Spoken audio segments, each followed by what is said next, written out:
was saying in the Jazz video a couple days ago that I was not feeling the most confident about going into this game against the Clippers.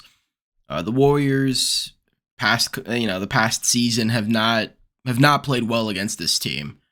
For whatever reason, with or without Kawhi or with or without Paul George, now of course they have James Harden. This Clippers team just has the Warriors number. And now, the way the Warriors lost this game has been pretty much a constant throughout this entire season. But I think once again, the very thing that I've been talking about regarding the team defense, regarding the lack of tertiary scoring, it showed itself tonight. And this is what I've been talking about this entire time. Second half of this game against the Clippers, the Warriors lost. They blew another game, lost in the fourth quarter. We're gonna get into all the Clay stuff. Don't worry. The Warriors gave up 77 points in the second half to the Clippers, nearly an 80-point second half, nearly a 50-point fourth quarter for the Clippers. 44 points in the fourth against the Warriors. 44. Atrocious. That is so without Kawhi Leonard, which again, that is perimeter defense, and that is not having a big. And I again, you want to talk about Trace? Talk about Trace. Cool. Maybe he changes things. Didn't see him out there, so can't speculate. But maybe he changes things. But regarding the team, as far as paint defense. They might have only held Zubats to 2 points, but they were giving up points in the paint all day before the fourth quarter and Norman Powell started raining threes. 56 points in the paint to the Warriors 48. The Clippers, they're a better defensive team through and through, and it showed. Clay had just another absolute clunk fest. And he started out smoothly.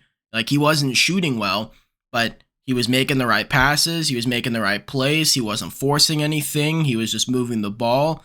It looked like what Clay said after that Jazz game was actually coming to fruition.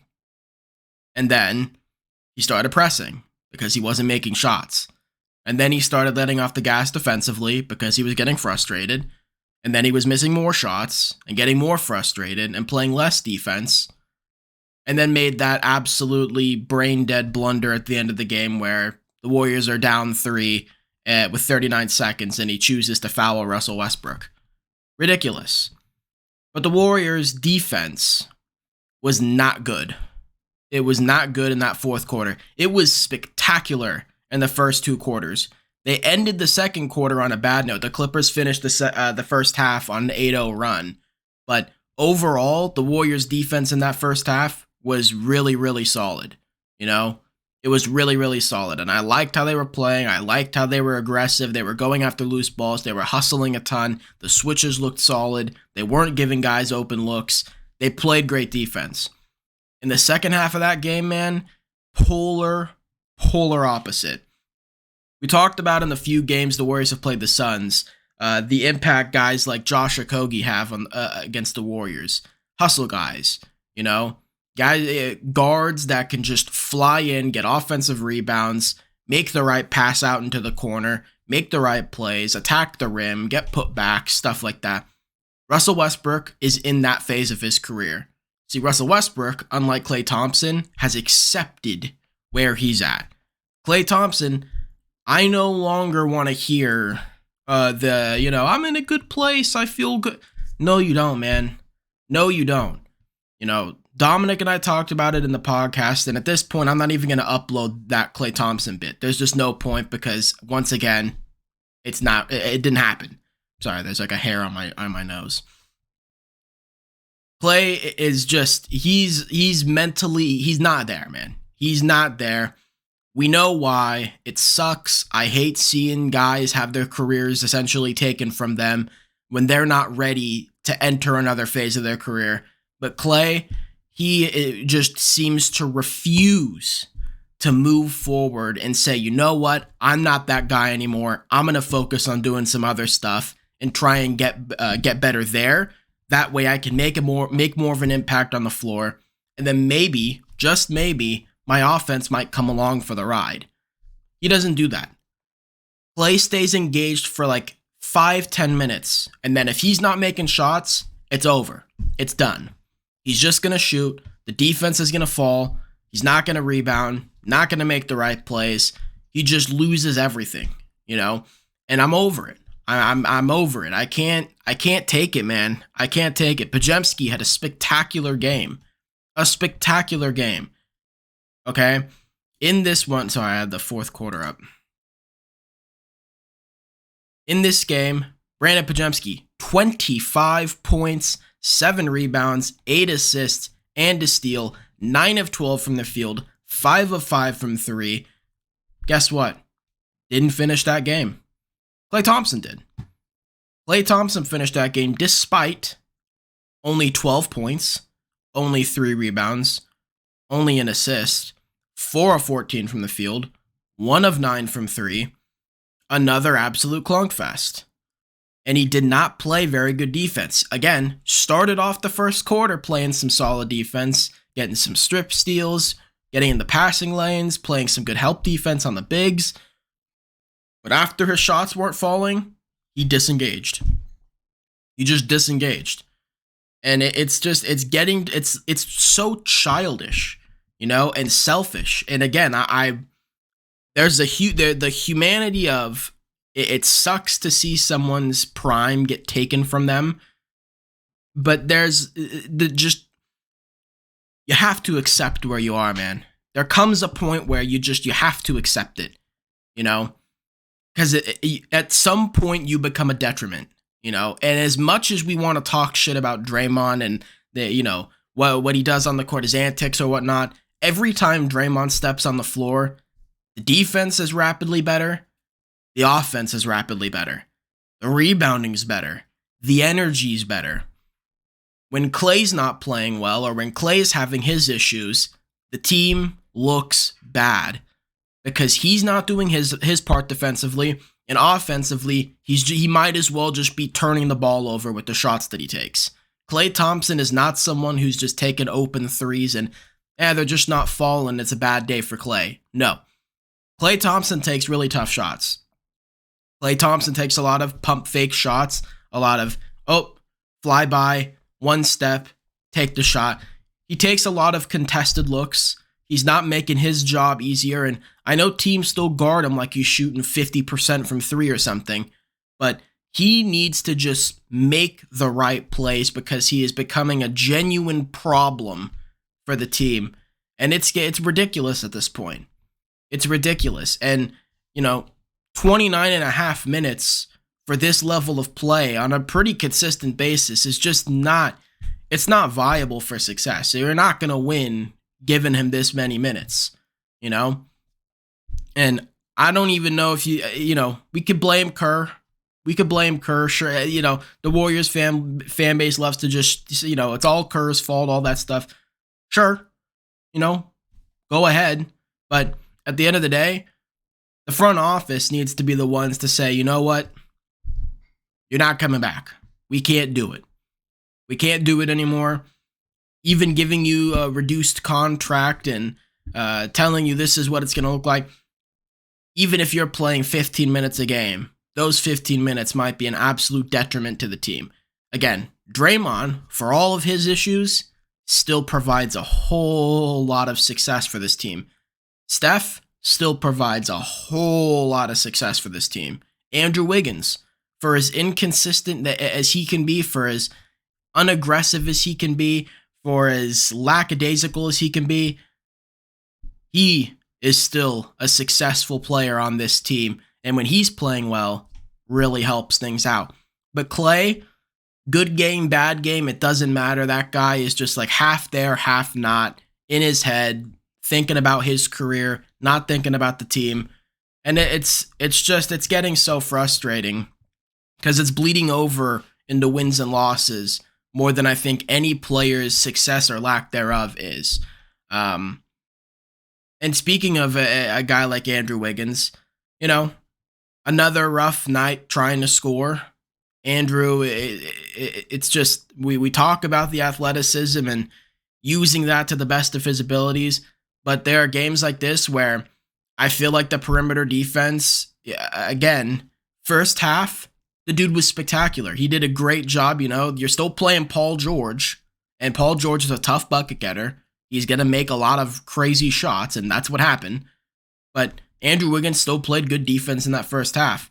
Second half, I don't know what happened. But everyone just disengaged defensively. All the switches were dog shit. Jonathan Kuminga had another atrocious game defensively. Again, inconsistencies there. I think Jonathan had an overall solid game, one of his more complete ones, 13 points, 8 boards, 5 of which were offensive, and 6 assists to only 2 turnovers, and 6 of 13 from the field, and he made his only free throw. He still had a good game, but defensively, Jonathan is so inconsistent. Not a good switcher, not very good at positioning himself with his body. He gave James Harden so many, he was guarding Harden on the wing, and I don't know what his goal was of maybe denying the pass, but James Harden, he was just setting Harden up for these open step backs, which plays right into Harden's game. Kuminga's side blocking him, and so James Harden just steps to the side and shoots and makes it. And it's that's not even defense. Did you read the scouting report? That's literally what James Harden does. That's how he scores. That kind of shit. Oh, you just gave him an open, and then you got to foul him because, he's now by you. And the moment you even stick your arm from straight to it just barely tilted a little bit, he's ripping through and going to the line. Ripping right through. Making all the passes. Draymond, again, I've talked about it ad nauseum at this point. If the if the point of attack defense isn't spectacular, Draymond has to help, and there's no back line. Nobody back there to help. Happened every time. Fourth quarter in particular, guys are breaking the paint. Draymond has to come and help. Wide open guy in the corner. Steph's hedging too much. It just doesn't, they're not playing competent basketball. They had such a good stretch where it looked like it was finally clicking. And then again, tonight or last night, it shows that the genuine problems on this roster, that if they're not perfect, this is what it looks like. This is what it looks like. And that's why I said so many times, to much of your guys' disagreement, that expecting them to succeed when the margin for error is so minuscule at this point, that it's not reasonable. It's just not reasonable. Kuminga, kind of guy, he was getting had. Andrew Wiggins in the second half was getting had. Offensively, still not the best. Draymond missing layups at the rim. Steph, while still having a good overall game, the Clippers, I say the same thing about Nick Nurse, but that I do with Ty Lue. They just guard Steph a lot more physically. They do a lot more junk stuff and try to force the ball out of his hands and make other people create. And the Warriors just don't have enough tertiary scoring to get the job done. Again, you got a 25-point performance from Brandon Podziemski on 9 of 12 shooting, 5 of 5 from 3, and that still wasn't enough. Why? Because the bench was still not doing much. Lester only played 8 minutes with 3 points. Dario 0 for 2 from the field in his 5 minutes. GP2 only 2 points. Kavan only 4 points. Moses had 6, but he didn't do, again, he's not a game changer. Not a game changer. Clay's not holding up his end of the bargain. Kuminga had a good game. Overall played well, but the defense was a problem. So it takes away, because Jonathan's role has to be this major. You're not going to make a trade. You're not going to bring in a Jeremy Grant or a Mikal Bridges or someone like that. Fine. But that means Jonathan Kuminga has to make up that role. That's the whole point of keeping him, is that you think Jonathan Kuminga can be your 1A, 1B point of attack defender and be your second best scorer on the team. And giving you 13 points and not very competent defense, that's not a winning recipe. You know, even if he's giving you 20 points while still not playing competent defense, that's not a winning recipe. It's nice. I still believe Jonathan will be a good defender. He's just too young. That's the issue. And every game, I'm talking about Jonathan Kuminga. Not because I'm like, you know, I'm this hypercritical of him, but you're trying to win. You know, you're trying to succeed with this young guy, giving him this huge role that he needs to have because Andrew Wiggins, for whatever reason, just doesn't want to do it. You know, for whatever reason, he's unwilling. We all know all the, you know, the inner machinations of his mind. The guy's unwilling to be consistently aggressive. So Jonathan Kuminga has to be the one to step up.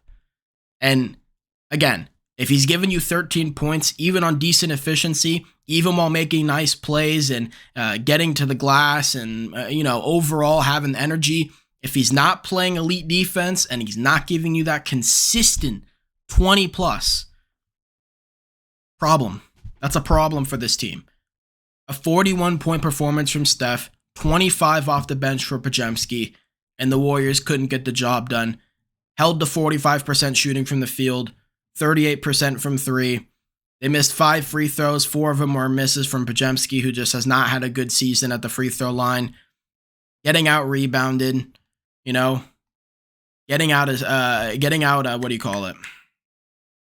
The fouls, like, they gave up, how many was it? Where are we? They gave up 37 free throw attempts to the Clippers. You know?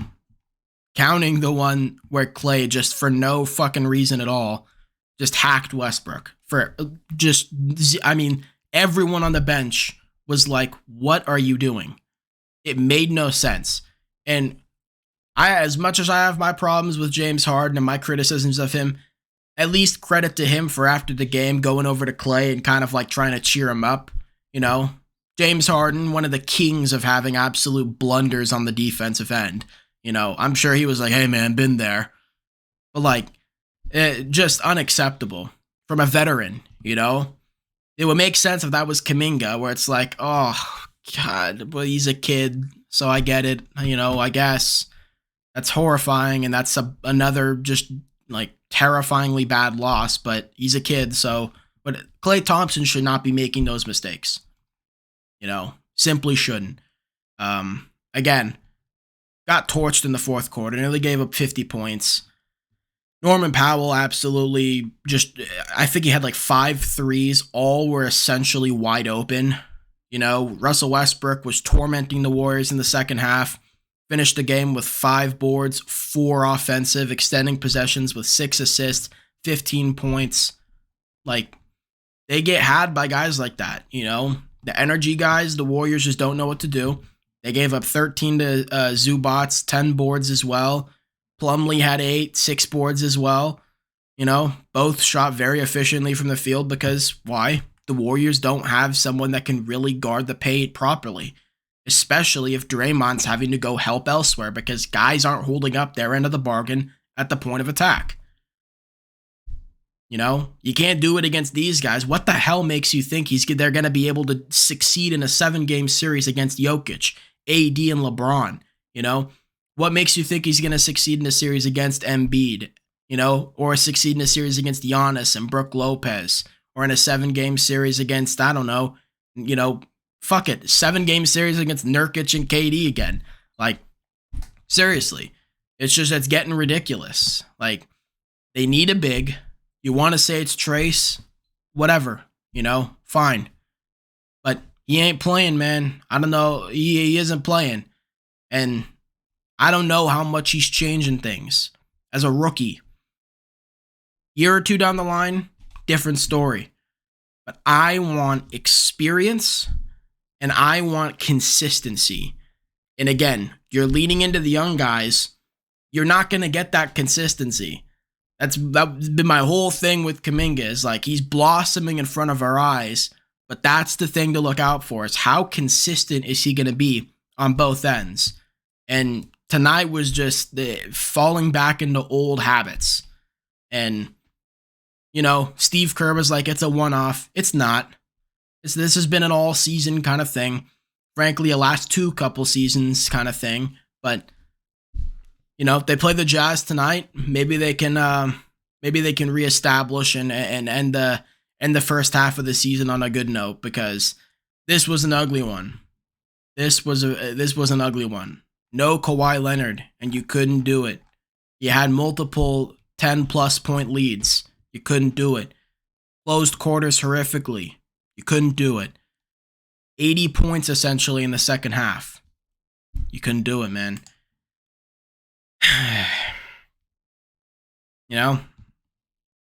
This is the like floating around mediocrity that just is not. It's not gonna help. It's not gonna help. It's not gonna lead to winning. So I'm cool with the whole perimeter defense thing. You want to do that? You want to go small and play that way? Whatever. Whatever. But if you can't do it on a nightly basis, this is what it looks like. This is what it looks like. You couldn't bottle up the Clippers for too long. The shooting came around, and all the rotations got fucked up. Everyone was getting beat everywhere. Nobody was switching properly. Everybody was leaving someone wide open. Amir Coffey's hitting clutch threes. Norman Powell's torching you. Russell Westbrook's unguarded, getting offensive rebounds, extending possessions. Not to mention, let's not even talk about the fact that Paul George had fouled out with 6 minutes left in the fourth quarter, and they still lost. Essentially, you're just playing James Harden, and you still lose. You still get outscored in the fourth quarter. You still get beat in the final minutes. I don't know, man. I don't know what to think of this anymore. I don't know.